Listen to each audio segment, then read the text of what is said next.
बेसुरों के social media sensational चाहत फतेह अली खान ने ईद के रोज अपनी फिल्म सबक रिलीज करने का ऐलान कर दिया है। फराज अहमद की डायरेक्शन के अंदर बनने वाली ये फिल्म सबक इन्फ्लुएंसर्स और दूसरी शादी करने वाले लोगों की जिंदगी के ऊपर मरकूज होगी और ईद के रोज इस फिल्म का रिलीज होना पाकिस्तानी एंटरटेनमेंट इंडस्ट्री को एक नया धचका है। और चाहत फतेह अली खान की ये फिल्म ना फकत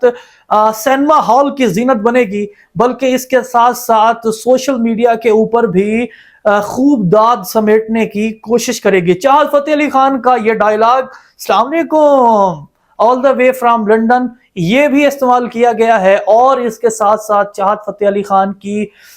जो गले से नाबीना आवाज है वो भी लोग सुनेंगे। और अब की बार चाहत फतेह अली खान की जो अदाकारी है देखना यह है कि ये अदाकारी कितने दिलों को मोएगी और खास तौर पर चाहत फतेह अली खान जो पाकिस्तानी एंटरटेनमेंट इंडस्ट्री को मुसलसल अफेक्टेड करने की कोशिश करते हैं। और अब की बार चाहत फतेह अली खान की इस फिल्म का रिलीज होना ये कितना बड़ा मैसेज है और किसके लिए मैसेज है।